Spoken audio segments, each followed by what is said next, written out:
Hey everybody, Adam from High Desert Hollow here, coming to you from the kitchen. We're going to continue on our remodel process.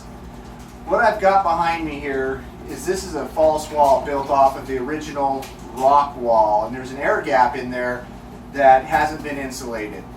I've done a bunch of research and looking into stuff. I've looked at different bats and blow-in and all that. And we've decided to go with an expanding foam insulation. This is a low rise, which means it expands slowly, so it's safe to go inside an existing wall cavity. It's called Foamit Green. We're going to go through the process of what I'm going to do to get that in there. A couple things we're going to have is obviously the Foamit Green product. It comes in, it's a two-part product that you spray in and it mixes and it slowly fills the cavity. But I'm going to do this in three steps actually. What we're going to do is I've got to remove this anyways because I want to put Dura-Rock or a Wonderboard up there or a tile backer to attach the backsplash to. So what I'm going to do is I'm going to take one of these little multi-purpose saws. This one's actually a Harbor Freight one. I've had it for quite a while. It works really, really well for this kind of stuff because you're able to get flush cuts. But what I'm going to do is I'm going to come and cut below the cabinet and above the cabinet on the bottom. I'm going to take this section of sheetrock out. What will allow me to do is it's going to give me a wide open space. So it's not going to be an essentially, it won't be a blind fill is what they call it. I'll be able to see down inside my wall space, get it filled in as best as possible, get the most bang for the buck on the insulation, hopefully not get any air gaps or anything like that because we're trying to seal it up. This is 110-year-old stone farmhouse with and the walls are like 18 inches thick for the rock. But there's no insulation, and once that cold seeps through that, it is cold. So in all the other remodel projects I've done so far, I'm trying to insulate these exterior walls, and I probably should have tore this wall down and started over completely, but we were hoping to save it and utilize the way it was because it was already all set. So I'm going to bring you. First step I'm going to do is I'm going to take and I'm going to pull out the electrical outlets so that way they're not in the way. I'm going to get the saw, cut it, and we'll remove that.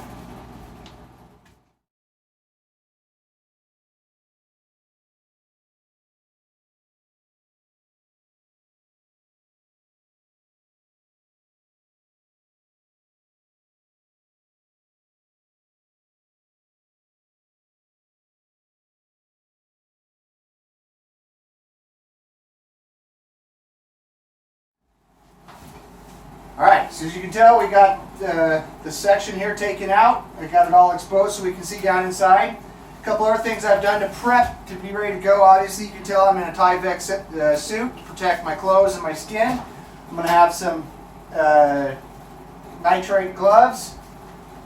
And I've also prepped the fill nozzles. This actually snaps right here onto the end of this gun. What happens is this is a two-part system. I've got two chemicals coming together, and then this black piece here mixes them, runs them down through the tube, then it starts to expand. I've never used this stuff before, but I'm guessing it's like the great stuff expanding foam, where if it's wet and it's mixed up and it gets on you, it's not coming off. So I want to make sure I got things covered up so in case something happens, I don't get it on me.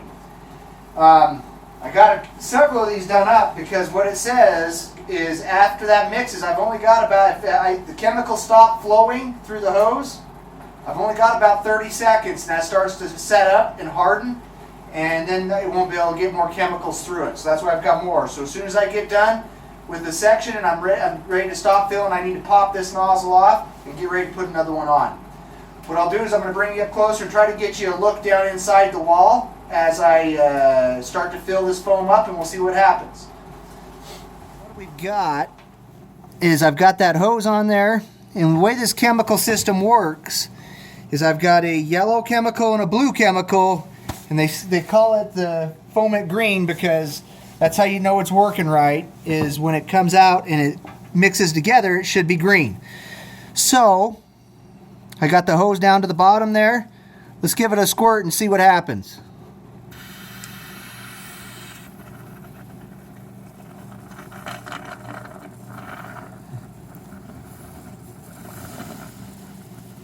It's coming out green. That looks right.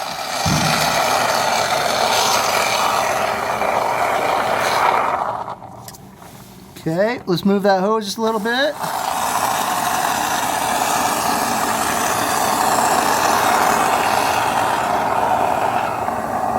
Alright, filling that void up. Now we're going to do this in levels. That way we can let it cure, right?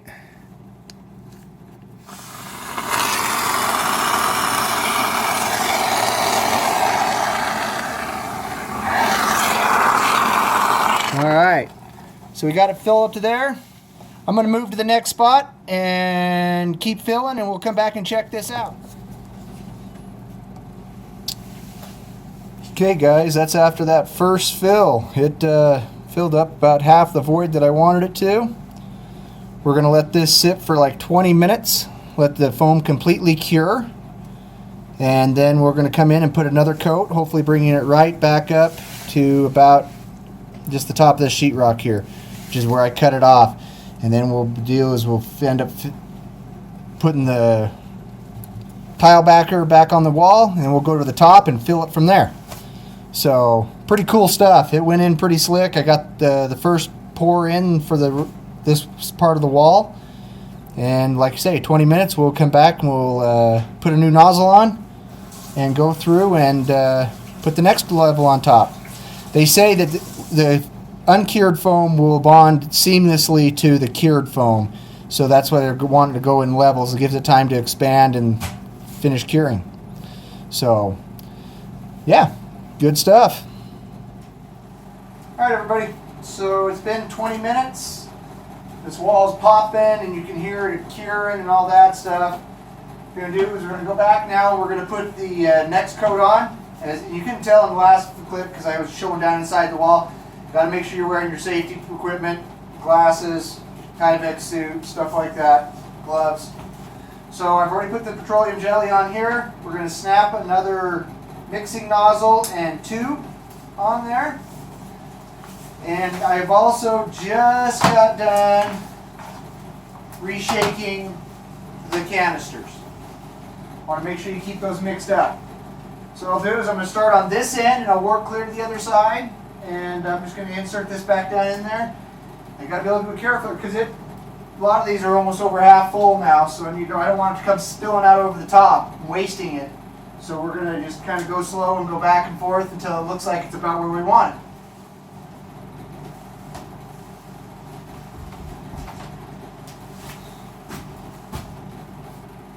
Alright guys, there you go. That is the fill to where I've got it. I've got pretty much it filled up for this level. You can see I got a little bit too much right there, kind of spilled out over the top. That's alright, I'll trim it off and just kind of backfill with that. Yeah, it's working great. I'm really liking it so far. The neat thing about that is now what I'll do is I'll clean this spray head off. I'll leave it attached to the tanks. I'm gonna I'll have plenty of time. They say you can leave it set like this for a couple weeks if you're gonna use it periodically. And that's one of the reasons we went with this system, is because I didn't want to pay somebody to come in and then not quite get it right. I wanted to do it in steps the way we're doing it now. So we should be set. I'm going to let this cure up again. We'll start putting the wall board or the tile backer on, and we'll go to the next step.